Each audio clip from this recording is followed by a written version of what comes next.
American former Secretary of State Henry Kissinger died Wednesday at his home in Connecticut. He was 100 years old. Kissinger was famed for helping restore ties between the United States and China and negotiating the U.S. withdrawal from Vietnam. The German-born Jewish refugee served as National Security Advisor and Secretary of State under two presidents, Richard Nixon and Gerald Ford. During the 1970s, Kissinger led U.S. diplomacy and was involved in many world-changing events. He led the first shuttle diplomacy to improve ties between Israel and its Arab neighbors. He started secret talks that led to the recognition of Communist China and its return to the world community. His policy of détente led to arms control agreements with the former Soviet Union. He negotiated the 1973 Paris Peace Accord to get the U.S. out of the conflict in Vietnam. The effort won him a Nobel Peace Prize. Vietnamese Communist forces won control of the country 2 years later. On Thursday, many world leaders praised Kissinger for his life's work.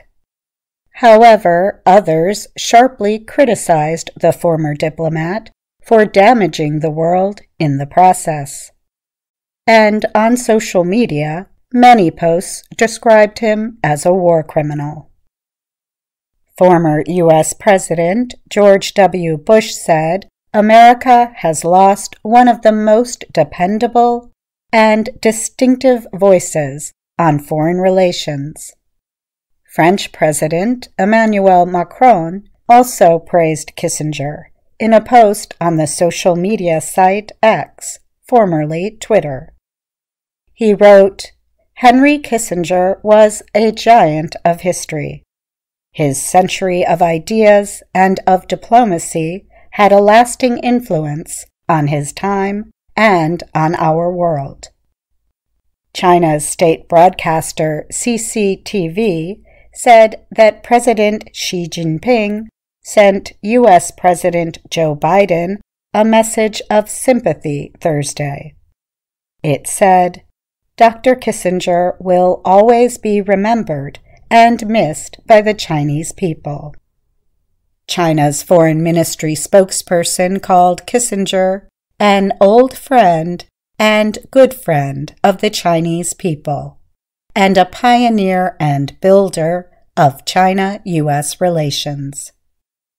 Russian President Vladimir Putin said in a message to Kissinger's wife that his foreign policy led to the most important Soviet-American agreements in strengthening world security.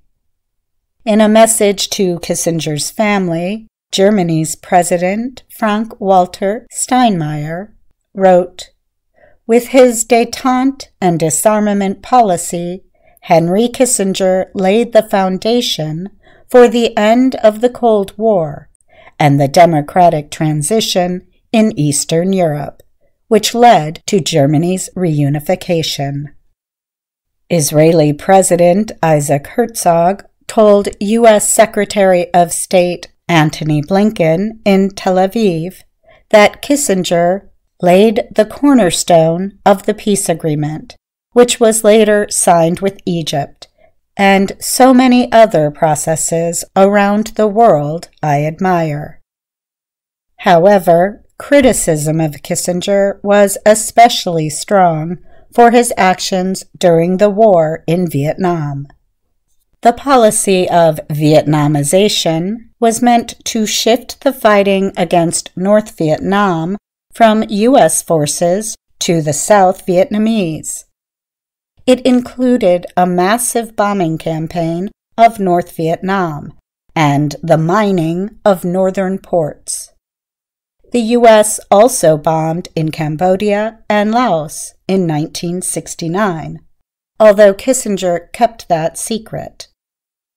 The attacks in those countries intensified the civil war in Vietnam. Kissinger also was criticized for his part in Angola's civil war, Pakistan's aggression toward Bangladesh, and the U.S. involvement in Chile, which ended with a government overthrow in 1973.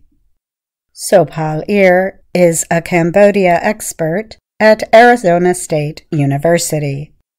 He wrote in the online publication The Conversation, Henry Kissinger's bombing campaign likely killed hundreds of thousands of Cambodians and set a path for the ravages of the Khmer Rouge.